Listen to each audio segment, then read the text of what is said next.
and welcome to the Iowa Women's Foundation Luncheon. This year, we are celebrating 25 years of making a difference in the lives of Iowa's women and girls. This anniversary is a huge milestone for our organization. We are beyond thrilled to see so many new and familiar faces here today. The annual luncheon is the Foundation's largest event of the year, and none of this would be possible without the hard work of our luncheon committee, our sponsors, and everyone who helped along the way. The Iowa Women's Foundation may be a small organization, but it's thanks to our volunteers, advocates, and supporters that we're able to make a big difference year after year. As the luncheon committee chair, I'd like to personally thank everyone who played a role in planning today's event.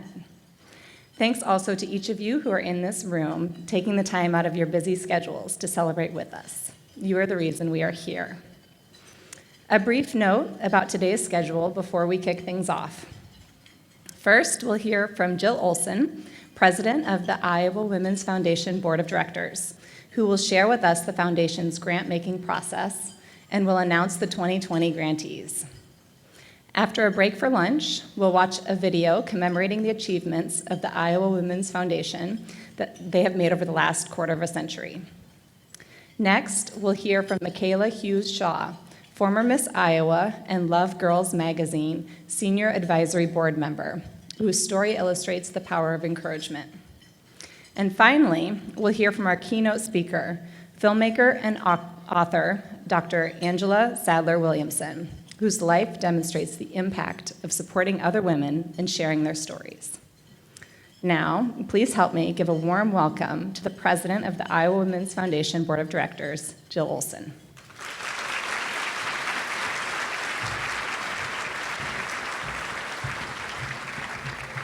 Good afternoon. I realize I'm standing between you and your lunch.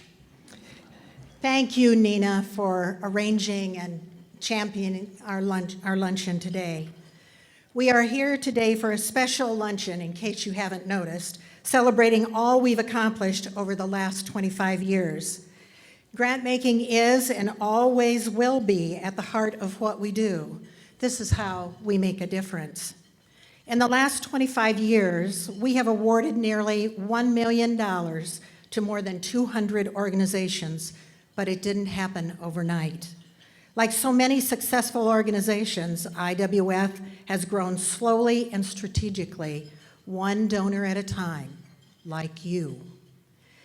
In the first grant-making cycle, we gave away $10,000 to 7 organizations. Today, we're awarding $100,000 because our supporters, like you, never stopped believing in our mission, and they never gave up hope that we could do what we do today. Before we announce our 2020 grantees, I would like to thank everyone who has contributed to IWF over the years. Give yourself a hand.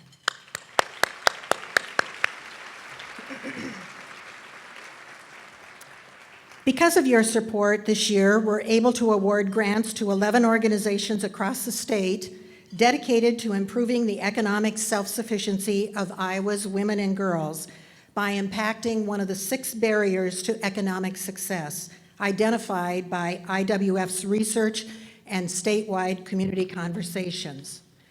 They include an organization devoted to providing young women aging out of the foster care system with the support system they need to be independent and successful. A training program that teaches refugees to become in-home child care providers so that they can provide for their families and fill critical gaps in Iowa's child care system. And an organization that helps women in the construction industry access apprenticeships so that they have the opportunity to find quality employment with livable wages and benefits. This is only a small sampling, and without further ado, here are the 2020 grantees.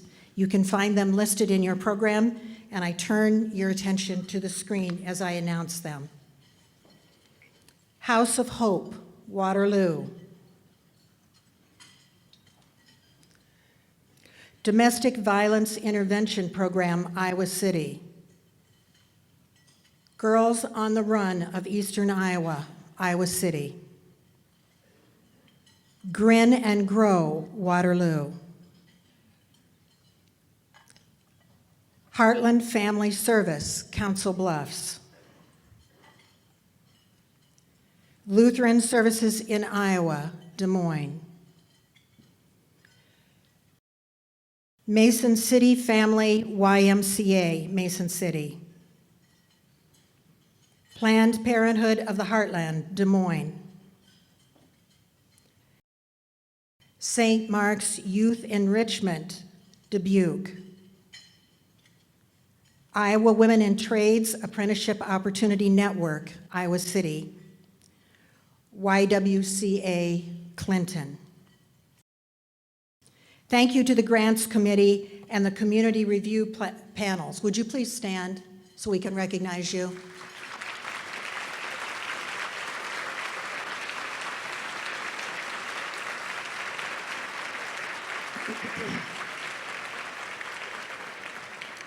A special thank you to the Circles of Giving members. Will you please stand?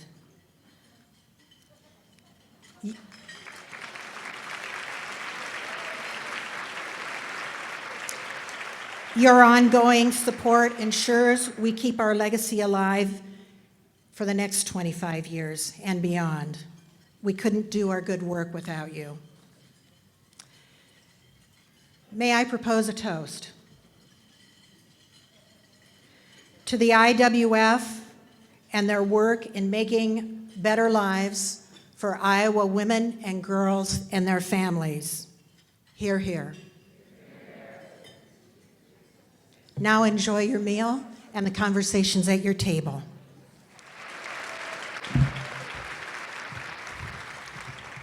Good afternoon.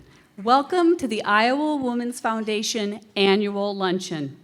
And just as announced, I am Dawn Oliver Wyand, the Executive Director for the Foundation. 25 years of improving the lives of Iowa's women and girls. This is a very special year for the Foundation. Thank you for joining us today and celebrating with us. Why a Women's Foundation? How was it started? What have we accomplished over the last 25 years? Well, it all started in 1994 when 27 women from different backgrounds, professions, and political affiliations came together and asked a question. What if every woman and girl in Iowa had a fair shot of achieving her personal best? They began discussing the creation of a statewide organization that raised money for projects and programs that would give those women and girls the fair shot that they needed. Through a unanimous vote, they established the Iowa Women's Foundation. Today, we are so very lucky that many of those founders are still active and passionate and committed to the work of the Foundation. Several of them are with us today. I would like to ask them to please stand so we can recognize you. And I know they're over here and over there. Stand, don't be shy, ladies. You're why we're here.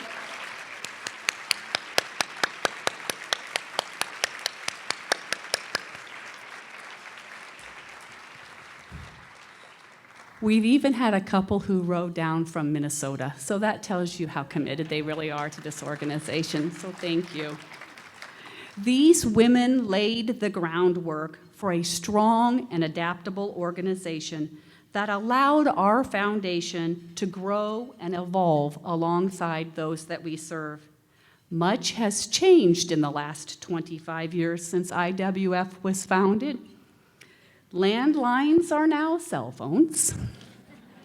Social media is the go-to source for communication, especially for my children. And donations can be made online. Over the years, we have constantly encountered new challenges, but our mission has remained the same, improving the lives of Iowa's women and girls.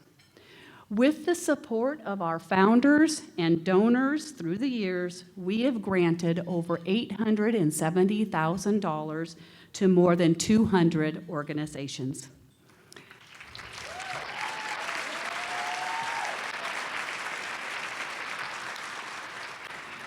We have honored more than 600 women in ovation. We have secured over 4,000 donors and 250 volunteers annually to help with our work. We have rallied 30 communities across the state of Iowa to address the child care crisis head-on. And we have stayed united so we can work to effectively help all of Iowa's women in all of Iowa's 99 counties.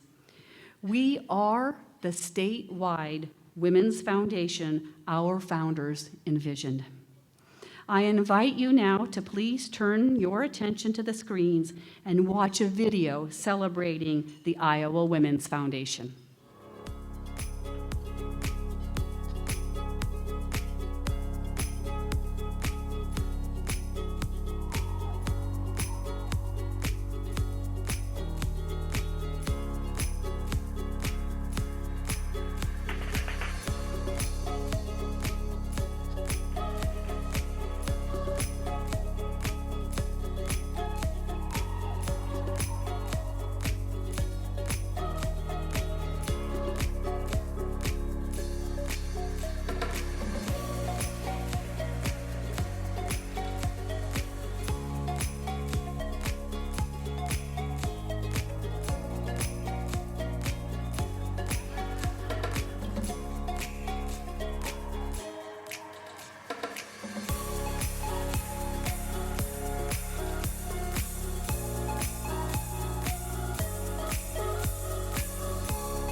Thank you so much for working with us all these years. We really appreciate all that you do for our organization. Happy anniversary! Thank you for partnering with us to run like a moment. We look forward to the years to come. Congratulations!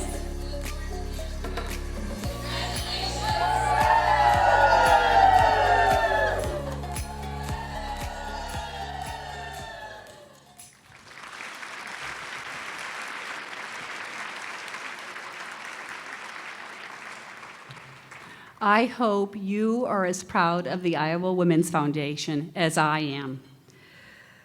Our first speaker today is Michaela Hughes Shaw. She is Miss Iowa 2018. She is also a member of the Love Girls Magazine Advisory Board, one of IWF's grantee partners, and a student at the University of Iowa School of Journalism. A woman of many talents, Michaela is a classically trained violinist, an engrossing storyteller, and a fierce mental health advocate who founded How About Hope, an organization devoted to creating and sustaining conversations around mental health and suicide prevention. Please help me give a warm welcome to Michaela Hughes Shaw.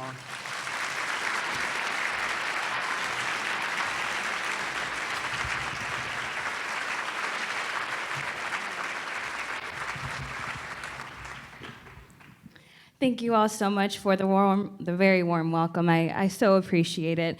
I want to turn your attention to your tables quickly.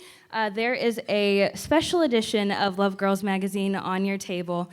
Please take this home. We don't want to take this home. We have a ton in the car.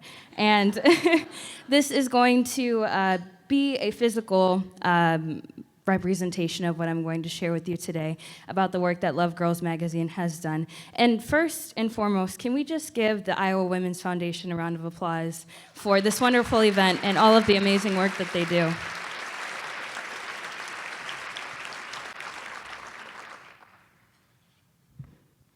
There is a major lack of relatable women in mainstream magazines. This is probably something that you all in this room are well aware of. Our airbrushed and filtered culture creates an unreal image of ourselves. It also creates low self-esteem in our young women because they're forced to compare themselves to altered images. I mean, seriously, have you guys ever looked at somebody's knee or somebody's arm in a magazine? This is a small example, but just think about this. Nobody's knee looks like that. Nobody's arm looks like that. It's true. So how can we create a space for young women to feel represented? A space where they can see themselves and their stories.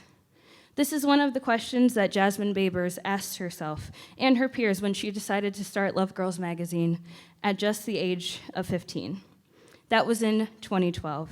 And nearly 8 years later, Love Girls Magazine has touched the lives of thousands of women all across the US. And Love Girls Magazine is so much more than just a magazine. We act as a foundation to aid women in using their voice. We build self-esteem by showcasing real women and real girls, real stories, real struggles, and overcoming those struggles. In fact, the Love in Love Girls stands for lead, overcome, value, and empower. And those are the pillars that we use as we navigate our community outlets. And that's the thing, the art of storytelling. Have you ever thought about how your story could impact someone else? And how your trials and your failures could aid in someone's victories? I did not understand the importance of my story until I became involved with Love Girls Magazine at the age of 16. I was experiencing a lot of negativity in my life. I had a broken home. I had a father in prison. I was dealing with mental illness and an incredible weight to do better and to be better than the situation that I was in. But on top of all of that, I was ashamed, and I had no hope. I felt unworthy. I was numb to everything that was going on around me, but I was in so much pain at the same time. And I kept all of this to myself. Nobody knew that I was depressed. Nobody knew that I was suicidal. I was everything for everyone but myself. And in 2016, the winter edition of the magazine featured my story and myself as a cover girl, against my will, if I can add that. My people are in the back. You guys know. I was like, are you sure? There was no airbrush, no filter, just 100% me. And this issue truly changed the trajectory of my entire life. I found purpose, and I found self-love in my work with Love Girls Magazine. I shared my experiences alongside Jasmine, the founder, on The Harry Show in 2017, hosted by Harry Connick Jr. So I shared my entire story and cried on national television. I always say that this was my national television debut, was crying, but it was worth it because I got to hear from people across the country who thanked me for sharing my story. I took my experiences and I created my nonprofit organization called How About Hope, with that hope standing for helping others and providing encouragement, and that's for both mental health and suicide awareness. And I also used this message as my platform when I competed for the title of Miss Iowa 2018. And I was fortunate enough to win this title, and that title and this message took me to 150 community and school appearances in 365 days, 40,000 miles driven, and no, Iowa's not that big, I just drove that much, up and down I-80 multiple times. And yes, I'm still tired, if that is another question that you may have, but everything that I've done has put me exactly where I need to be, telling my story to anyone who will listen. And that storytelling and the importance of storytelling is what I learned from my time with Love Girls Magazine. And now we've helped hundreds of girls tell their stories. I am just one example of the successful young women who are a part of this organization. We have business owners, we have advocates, we have leaders, and they're not only advocates for themselves, but they're advocates for their community as well. And so if we're serious about developing leaders in Iowa, we have to ask girls what it is that they care about. And then we have to put them in those positions so then that way they can grow and become those leaders. Girls need to know that their stories matter because her story can make history. Thank you.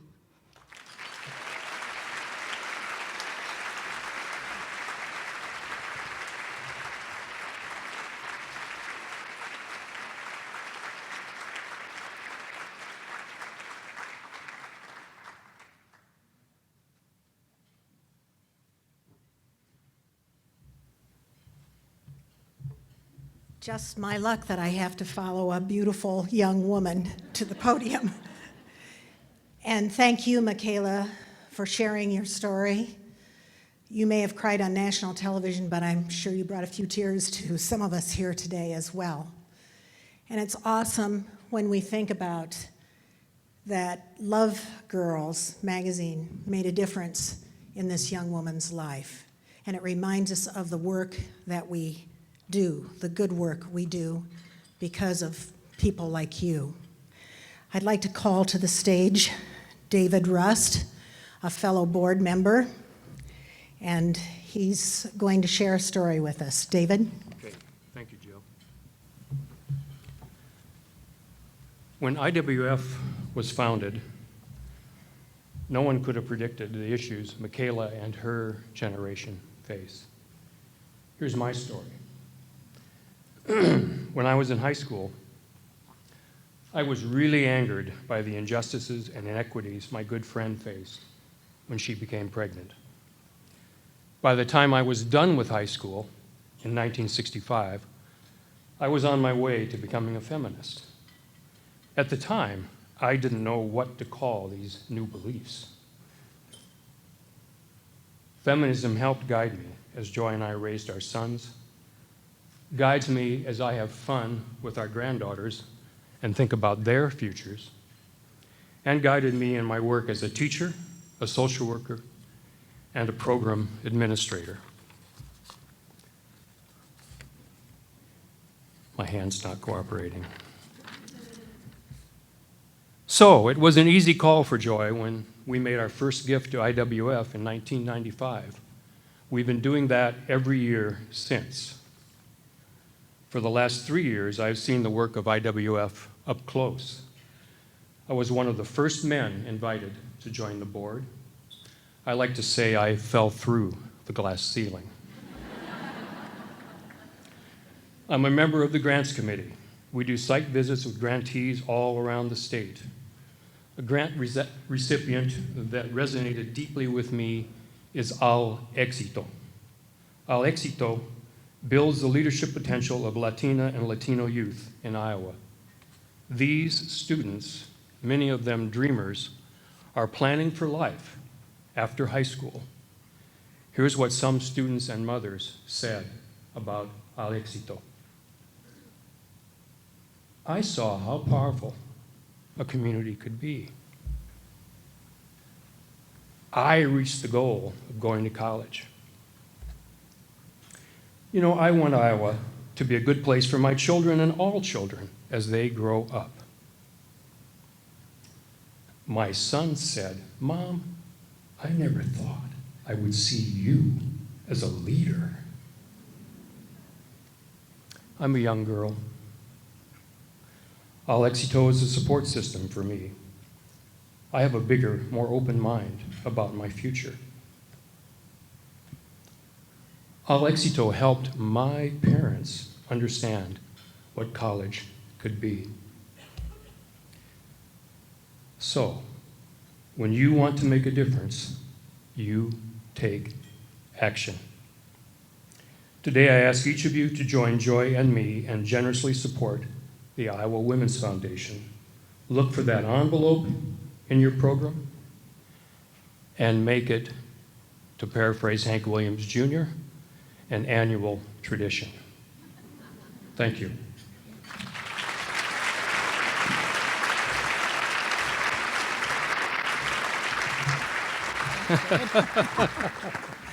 You're welcome. Thank you. I take a hug whenever I can get it.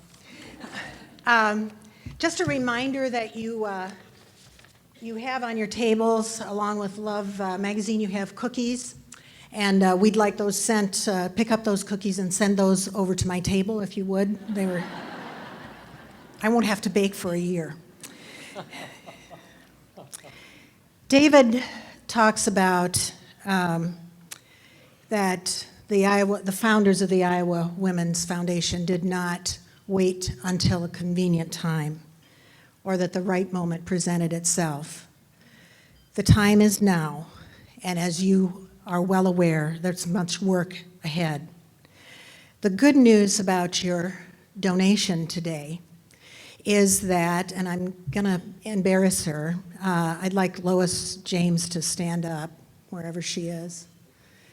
Lois has traditionally matched our donations up to $10,000.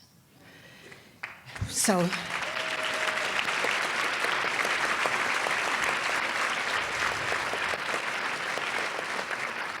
Lois has been blessed with a great passion for the work that we do, and she's matched it with her treasure. And Lois has done this for 6 years now.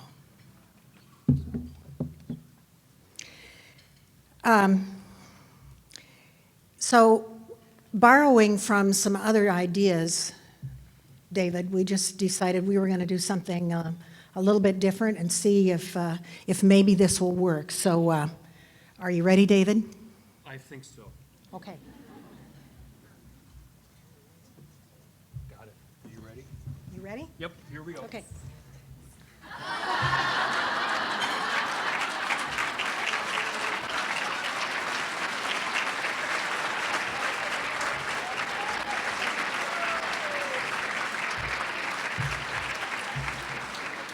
Hey, it worked for Carson. Come on.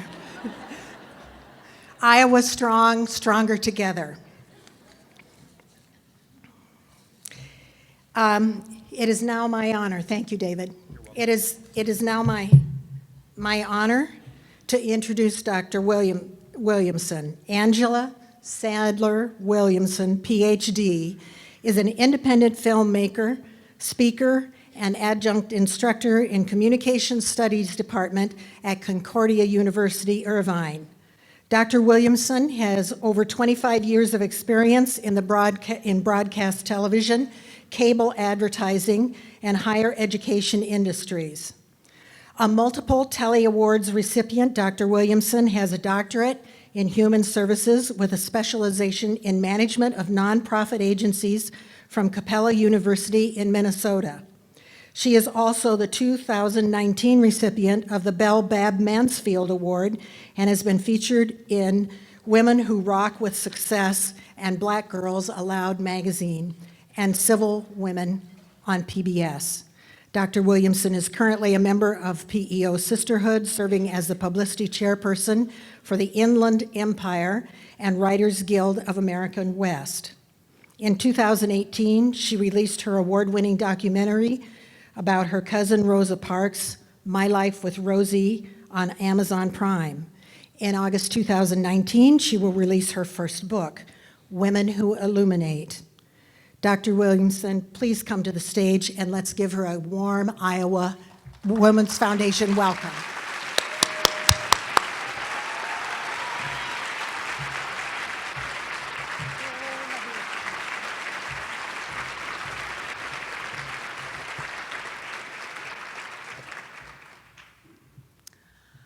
Finally, I was at the end of a chapter of my life and I was ready to start a new one. August marked the end of a 2-year festival run for my very first documentary, My Life with Rosie. And oh, what a festival run it was. By the end, My Life with Rosie would be in 16 film festivals and receive 16 awards. And that doesn't even include, oh, thank you.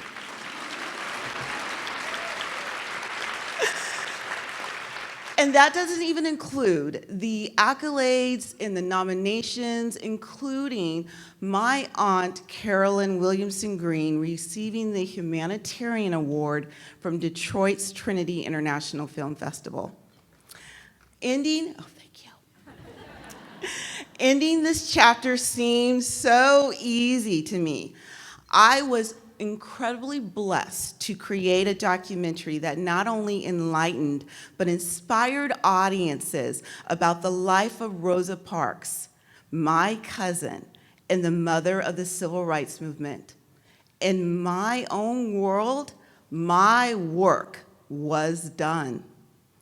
On Wednesday, August 28th, I would be able to move forward. And we all know what that feels like, moving to the next chapter. And that was with the release of my first book, Women Who Illuminate. Just 2 days before the release of my new book, on Monday, August 26th, it was actually Women's Equality Day, Mattel would release 2 new dolls as part of their Barbie Inspiring Women series. And one of those dolls would be Rosa Parks.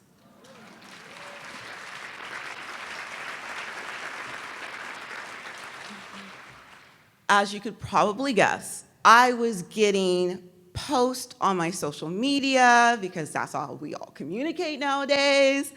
And I was sharing the post. I was excited. I was caught up in the moment.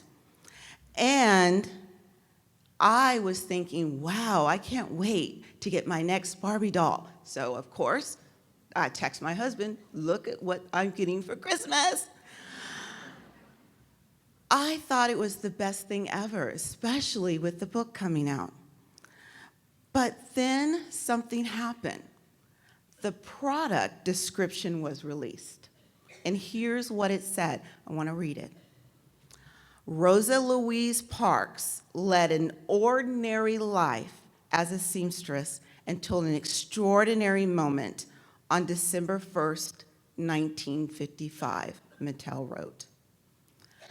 At that point, Rosa Parks' biographer, Dr. Jean Theo Harris, immediately took to Twitter to point out that Rosa Parks had in fact been very active in the civil rights movement before December 1st, 1955, and well after.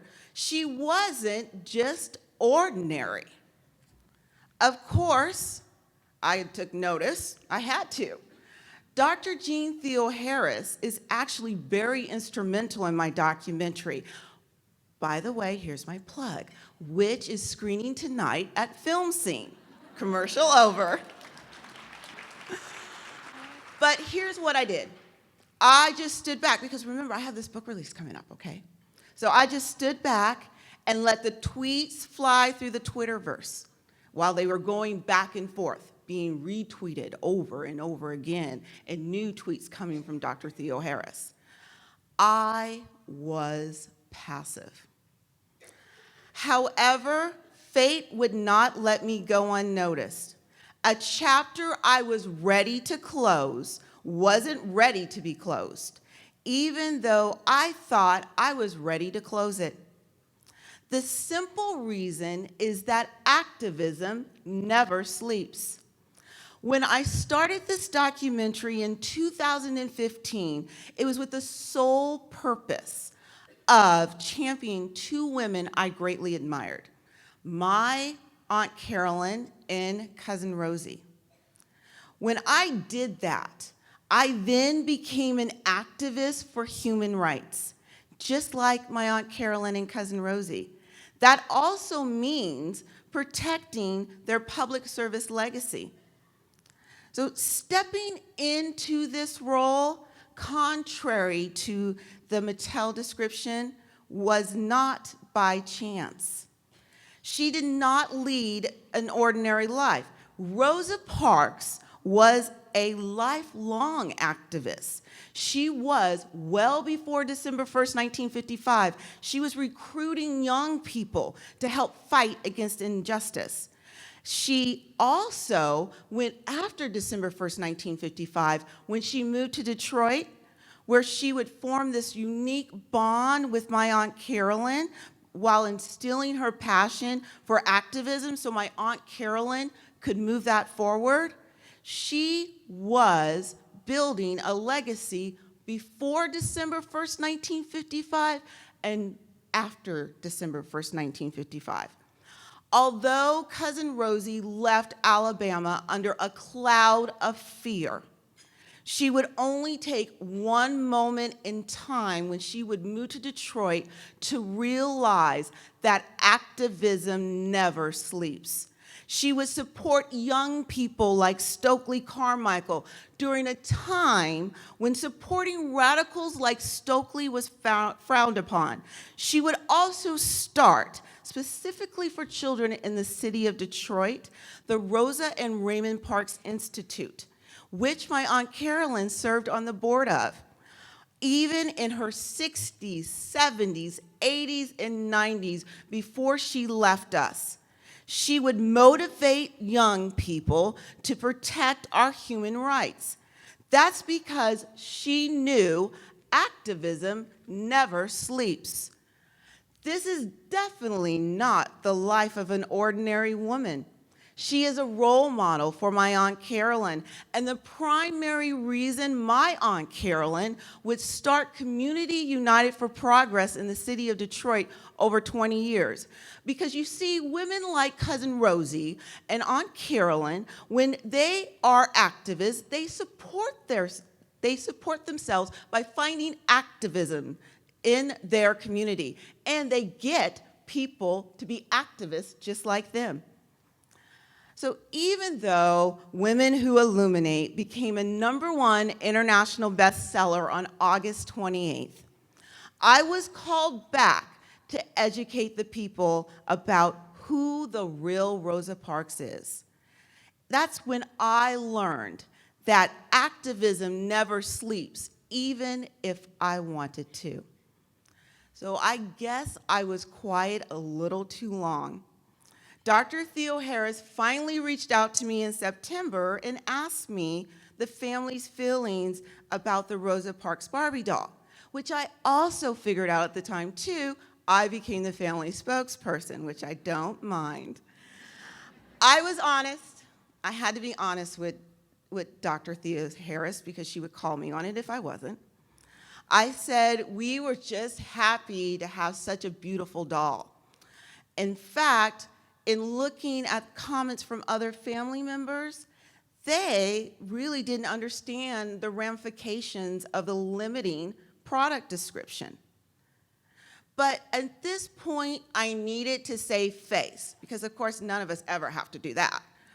So I told her, I'm soon going back into the edit bay and I'll re-edit my documentary for education, which is what it was originally supposed to do. And I'll include primary and secondary education as well.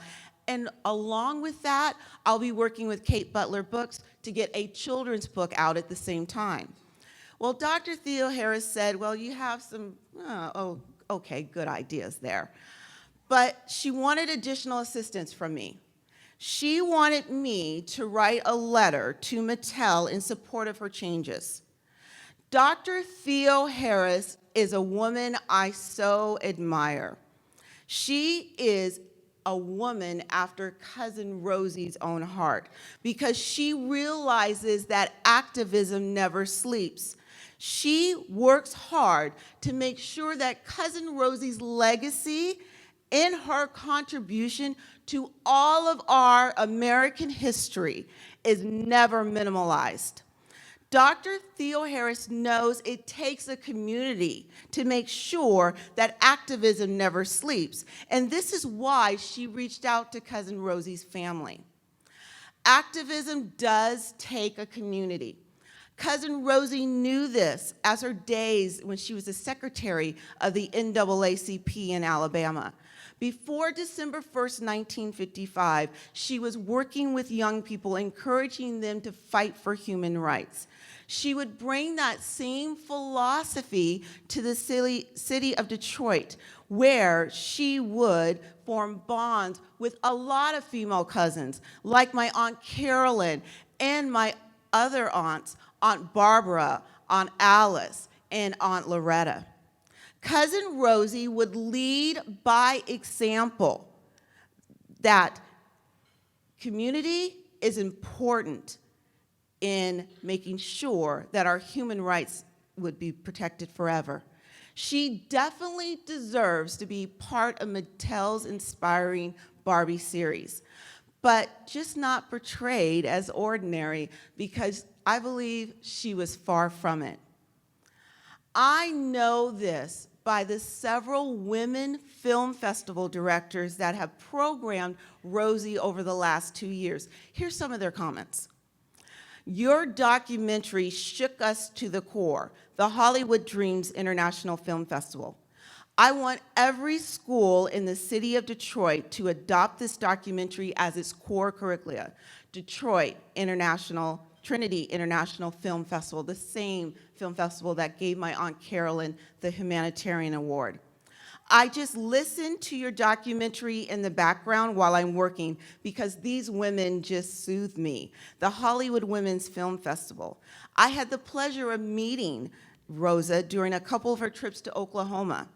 Wish I could have known her better. Congrats galore, the Bare Bones International Music and Film Festival.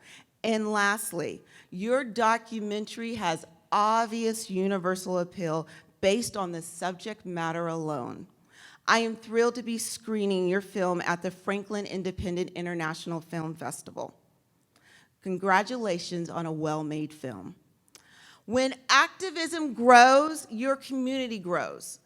Although this documentary focuses on one woman and the women she influenced, the universal support of this documentary has been so humbling.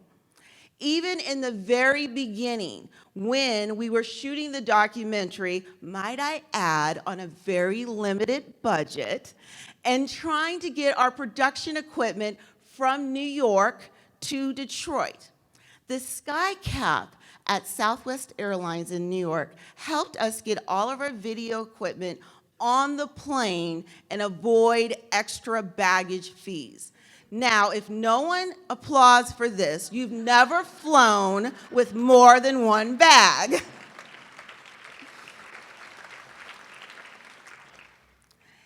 This is why, even after Rosie's 2-year festival run, we still fly Southwest.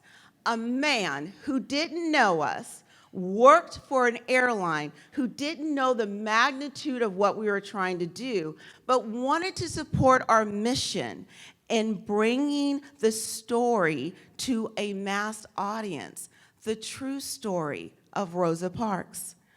This is why I say activism never sleeps, because it's bigger than us. It has universal appeal, like Nancy said, from the Franklin Independent International Film Festival. This is also why I personally believe that Dr. Theo Harris's proposed rewrite of the Rosa Parks Barbie doll is so important in raising future activists to protect our human rights.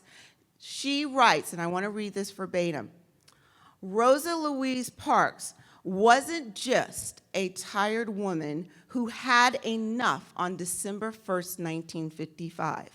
She was a tireless activist who led a smart and intentional strategy to end segregation and fight for voting rights and a fair legal system in Alabama.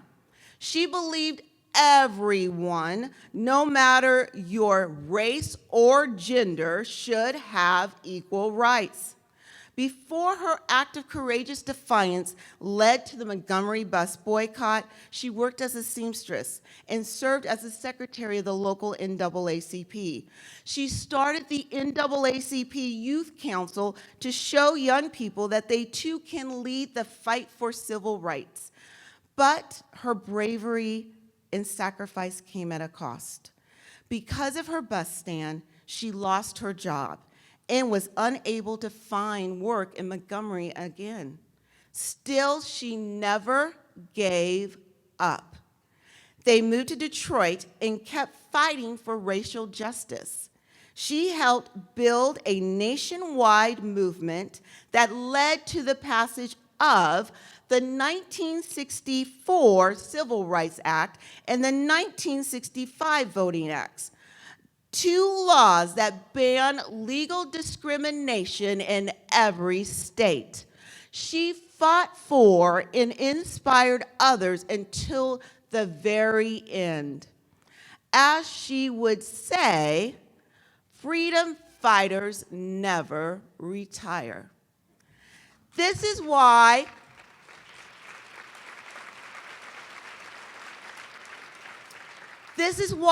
I say in my conclusion today that activism never sleeps. It cannot, because we need it. It continues through our family members, like Cousin Rosie's family. It continues through community leaders, like the leaders of the Iowa Women's Foundation. But most importantly, it continues with you. Yes, you. It's your 25 years of support of an organization with the mission to understand what barriers the success of Iowa's women and girls face, such as employment, childcare, housing, education, training, transportation, and mentors. That's why we're here today. We're here to ensure that this organization will continue to provide these services for people who are right here in this community. This person could be your neighbor, colleague, or friend. In supporting the Iowa Women's Foundation today, you prove that activism never sleeps. An important lesson I just learned recently.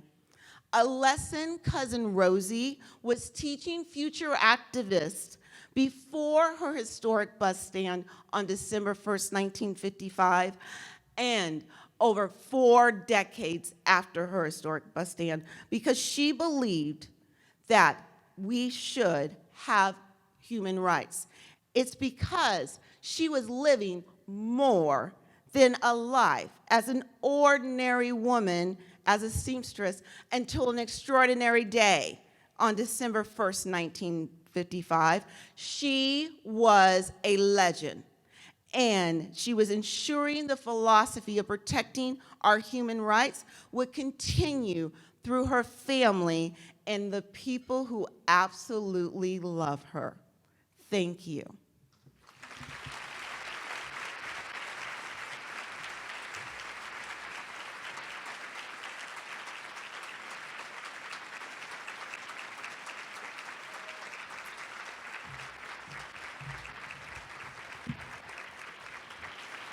Wow, I told you this was going to be a celebration. Thank you, Michaela and Dr. Williamson, for your inspiring words and for all that you do on behalf of women and girls everywhere. Thank you to Nina and the rest of the Luncheon Committee for making today's event one for the books. What a celebration. Thank you, Anne, Helen, and Jean. You are truly the best. 25 years of improving the lives of Iowa's women and girls. 23 years of grant making to more than 200 organizations reaching all 99 counties in Iowa. 18 She Matters communities that helped identify the barriers to economic success for Iowa's women and girls. 11 board presidents who have led the foundation with compassion, tenacity, and dedication. 870,000 plus, another 100,000 today announced, makes a total of almost $1 million in grants to organizations across our state to improve the lives of Iowa's women and girls. Thanks.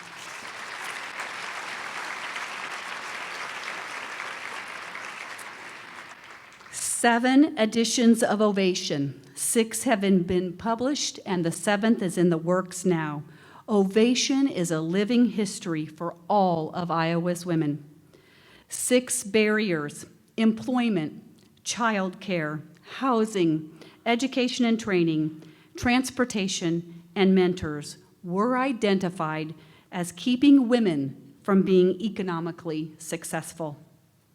5 key strategies: research, grant making, advocacy, education, and collaboration are used to shatter the barriers to economic self-sufficiency so all of Iowa's women and girls can have equal opportunities for success. 4 executive directors have guided the foundation's work through the years with the support of thousands of volunteers and donors. 3 major events have provided awareness, connections, and resources to support the work of the Iowa Women's Foundation.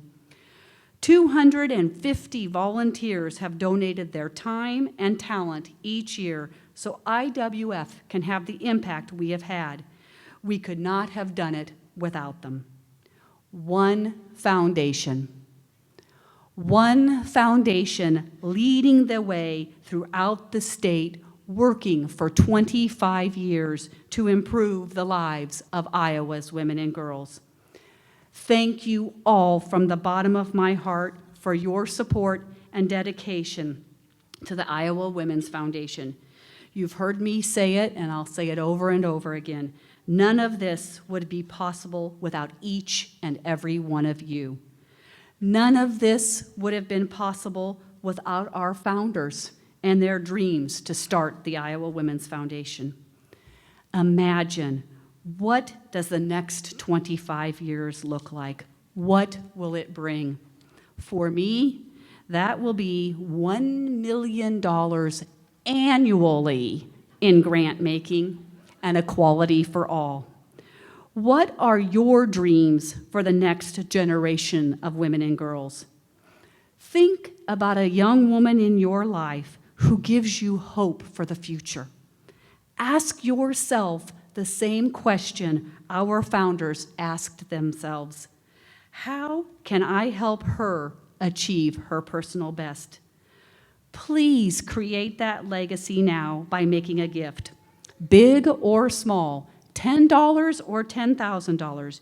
You can make a difference. You are setting the stage for the foundation's next 25 years and the future for all of Iowa's women and girls. Thank you all for supporting the Women's Foundation. We can't wait to see the next 25 years. Please drive safely, and thank you.